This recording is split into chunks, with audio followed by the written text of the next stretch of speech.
Hello, BookTube. It's a very brisk, bright, sunny Martin Luther King Day, King Day here in the United States. It's a federal holiday here this Monday, so there's very little in the way of activity. The traffic on the street that ordinarily picks up to a nice, reviving tempo in the middle of the day, there's none. Most people on these evacuation routes are federally employed or one way or another, so they don't work today. And it's also chilly. Chilly enough for water to freeze. And it looks like we might get snow overnight. Maybe snow extending into tomorrow.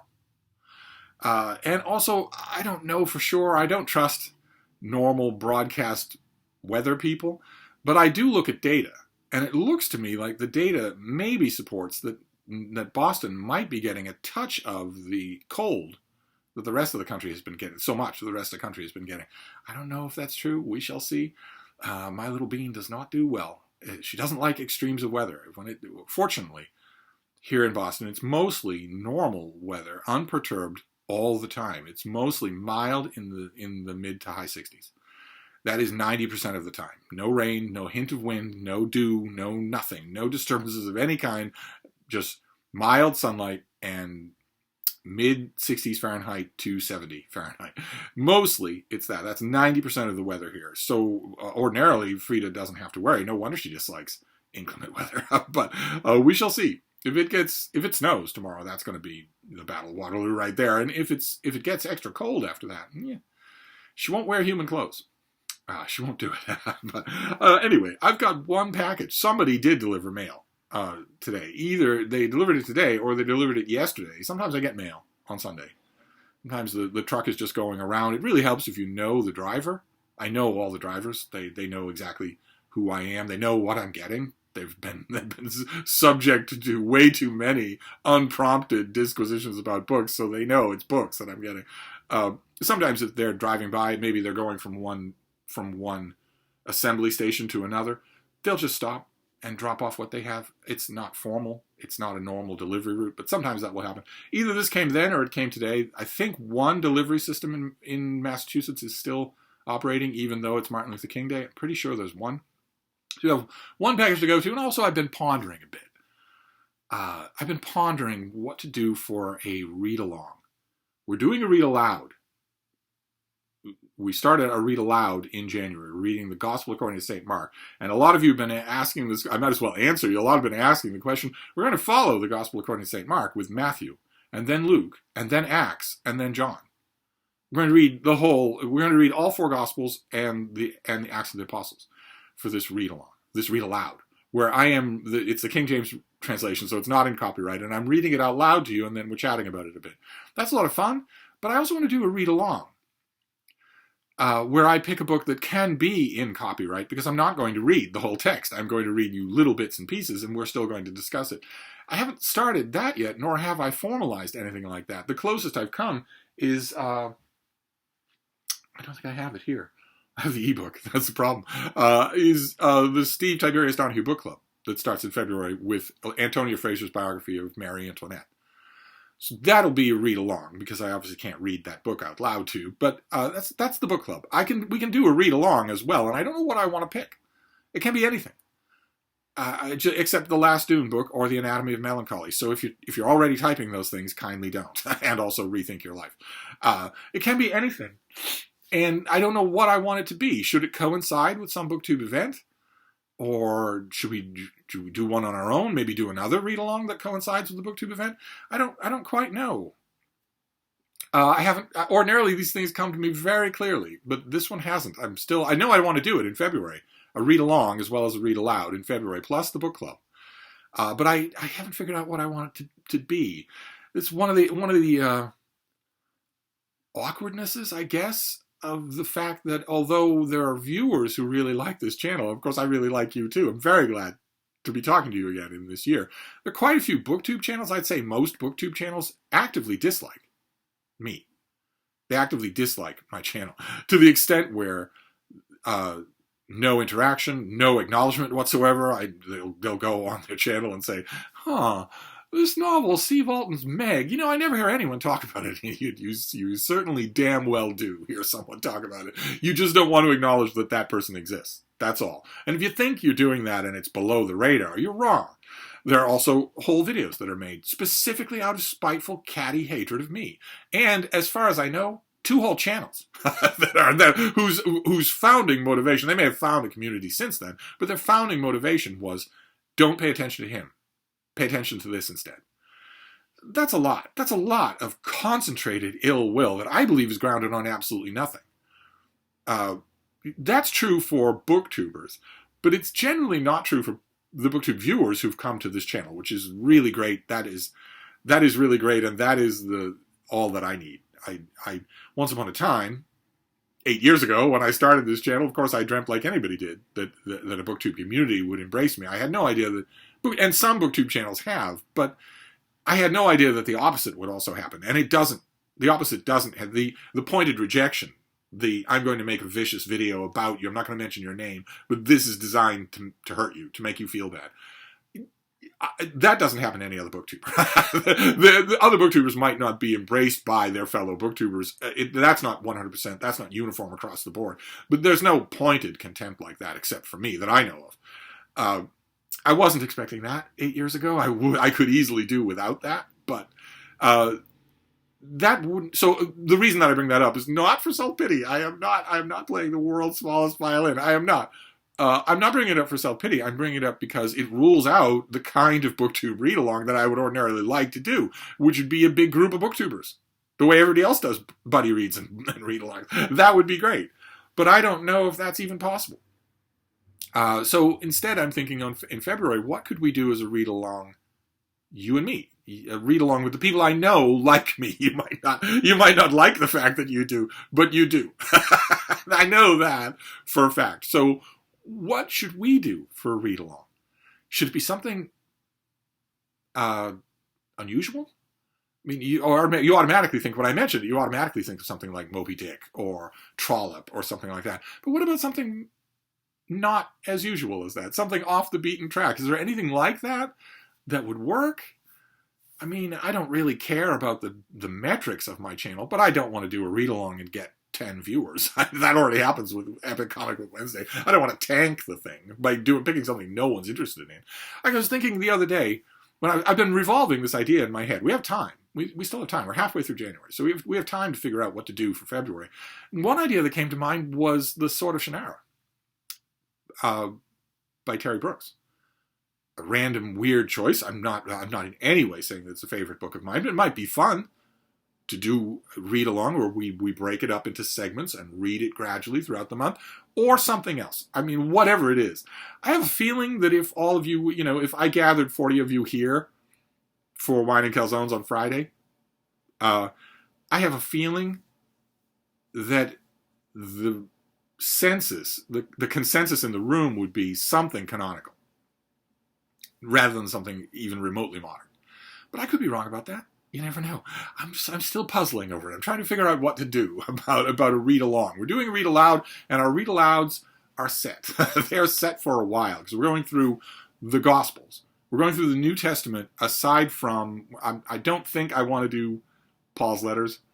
I don't think I want to do the epistles, and I definitely don't want to do the book of Revelations. but the three synoptic Gospels, Acts, which is basically Luke part 2, and John.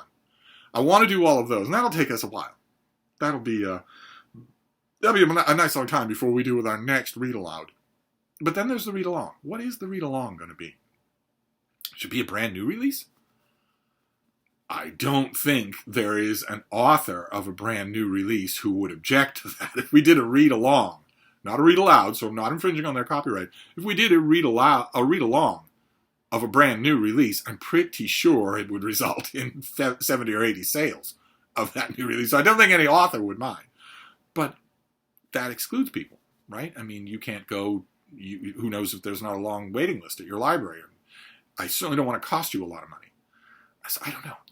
I'm up in the air about it. It's a little bit, I mean, obviously, predictably, it's a little bit hard for me to do pointed, constructive thinking this soon after New Year's, but I'm getting better at it every day. The answer should be jumping out at me, and it's not quite. But anyway, we have one package. Is what I was saying. Is the long run up here. Is we have one package in the mail. I thought we might as well open it together. It's a cardboard box, so it could be something substantial. Let's see what we have here.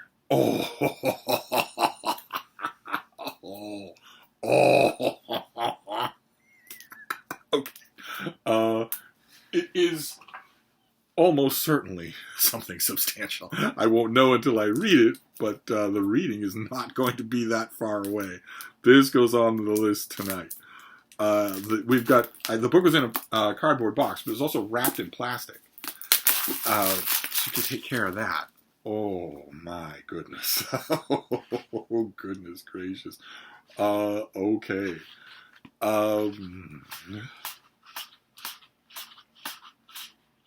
Did I see? Oh, I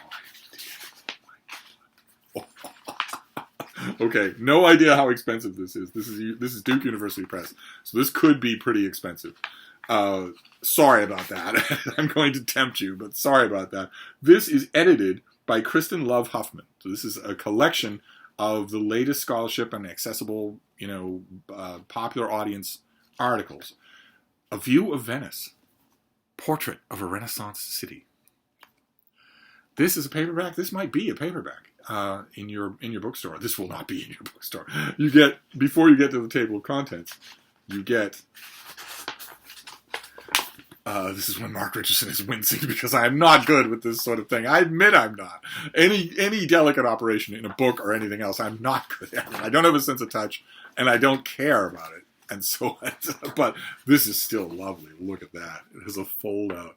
This was that's what this is going to be about, this famous engraving, which is a very detailed, the most detailed map of a Renaissance city. A contemporary map of a Renaissance city. That's what this is going to be about. It's going to be a ton of essays springing out of there. What have we got here? Let's just read the back here. Jacopo de Barberi, that is his map, what we just saw. His View of Venice, a woodcut first printed in the year 1500, presents a bird's eye portrait of Venice at its peak as an international hub of trade, art, and culture. An artistic and cartographic masterpiece of the Renaissance, The View depicts Venice as a vibrant, waterborne city interconnected by canals and bridges and filled with ornate buildings, elaborate gardens, and seafaring vessels. The contributors to this book draw on a high-resolution digital scan of the over 9-foot-wide composite print to examine the complexities of this extraordinary woodcut and portrayal of early modern Venetian life. The essays show how the View constitutes an advanced material artifact of artistic, humanistic, and scientific culture. They also outline the ways the print reveals information about the city's economic and military power, religious and social infrastructures, cosmopolitan residents. Featuring methodological advancements in the digital humanities, The View of Venice highlights the reality and myths of a topographically unique, mystical city and its place in the world. So you see, this is going to be... Are we going to get any other illustrations? Yeah, we do. There are going to be plenty of details from The View. But also, these writers, these individual researchers are going to delve deeply into what it means. There's another detail of The View. What it actually means. What does this mean? What are all the messages that Barberi was putting in here? Fantastic. Absolutely fantastic. I might quibble with the fact that Venice reached its peak on any of those grounds in 1500. I might quibble with that, but this is just going to be a feast. Just a feast. This makes 2 Venice books in the last month. That's fantastic. I have a library of Venice books. Those of you who might be new to my channel, I love Venice. It's my second favorite city on earth. I used to live there back when it was possible for normal mortal beings to do that. And I fell in love with it in all of its seasons, in all of its moods, not just the postcard stuff. So I'm never going to be back to Venice. I'm never going to see it again. So I read about it all the time. And I just read a really good 1-volume history of Venice. Really, really good.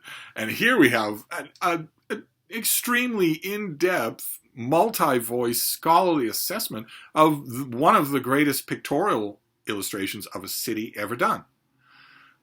Fantastic. So I don't have a date on this thing, but I will be delving into this. It doesn't matter to me. Nothing could stop me from reading this tonight. So only one package today, but a heck of a package. That is fantastic. Absolutely fantastic. I will probably be the only popular reviewer who reviews this. This will probably get reviewed in academic journals. I mean, it's only an academic press. It's only something like Duke that could do this. That you can't expect that this would sell in a bookstore. But it's a godsend that it exists. It's a very good thing that it exists. So it shows you how indebted we are to university presses, because they often don't have to care what will sell in a bookstore, and God bless them for that. It would be a poorer world if a lot of their books did not exist. How many of the things behind me here are university press books? All right, so that's only one package, and it might not appeal to all of you, but oh boy, does it appeal to me. So that's great. That is our mail for today. So the only question I have now is, what are we going to read in February? What are all the things we're going to read in February? I would love it if it were the normal BookTube route, where I voxed around or emailed around, got a bunch of booktubers who wanted to do a read-along, but they'll decline. For one reason or another, they'll decline. They're either too busy, or they're sick, or they're leaving BookTube, or they're worried that they're too overburdened in their reading. I have no idea what it is. Even the ones who like me will decline. So I don't know what it will be. We'll pick something. I should be thinking of them. I know. I can picture already the emails I'm going to get from, there are probably 24 of you who email me regularly on subjects like this. I get a lot more email than that on just, I'm going to lob a book request at you. But there are 2 or 3 dozen of you who email me regularly on channel-related things and send me pictures of your dogs. And I can already hear what you're going to say, which is, don't worry about it. Don't worry about other booktubers. You made it clear from the beginning that you're here for us, not for them, so don't worry about it. And that is true. That is absolutely true. But what do we do? What do we do? Farford and Grey Mouser? Sword of Shannara? Lord of the Rings? Again? Silmarillion? Maybe? Any of the things behind me here? I don't know. I don't know what we'll do. I want to do more of that. I want to do a read along. Our read aloud is covered for a while because we've got a lot of gospel to go through, and everybody, you're all getting that. I worried at first. My heart was in my throat. The first couple of those, I was thinking I was going to get irate emails from people saying, "How dare you attack my faith?" or anything like that, or the reason that this passage is confusing you is because you have closed your heart to God. Stuff like that. I was worried I was going to get that. Don't know why. If there's one thing I've learned, it's not to underestimate you people. So I don't know why I was expecting that. I guess because I've encountered those things in real face-to-face Bible studies. Haven't had anything like that. We're having a blast. We're having a blast reading the Gospels. So that is going to be good for a while. Even if I don't skip days, it'll take us, the rest of January to do Mark. Then all of February to do Matthew. And then a long time to do Luke and Acts. That'll take a long time. That's a lot. And then there's John, this gigantic Leviathan on the horizon. You put all the synoptic stuff aside, all these fun picturics of the synoptics, you've then got John to deal with. That's going to take a while. That'll take us at least to the spring. So read alouds are covered, unless we did another one. We'll get to a separate read aloud. I don't know. I'm thinking about it. Any thoughts of yours would be welcome. It's not the final book of Dune, and it's not Anatomy of Melancholy. Rule those out, okay? Just rule them out. But anything else? Maybe an idea of yours would suddenly make me think, ooh. Either way, let me know. But that's our book for today. It's a study of A View of Venice, which is, let's give you one more glimpse here. I'm very glad that they expense be damned, they just did this to give you the whole thing. Mark is wearing it again, but I promise I'll be good. There it is. Look at that, and look at the detail. You can zoom in as much as you want. None of those squares look the same. None of those neighborhoods look the same. Every single wharf and building, just incredible detail. And on the surface, on one level, on the surface, that's what this book is about. Analyzing the hell out of that woodcut. But you know that it will range more than that. It'll be all about Venice as a Renaissance city. Steve is pleased. But anyway, I'm going to wrap this up, but I'll be back. Thank you, BookTube.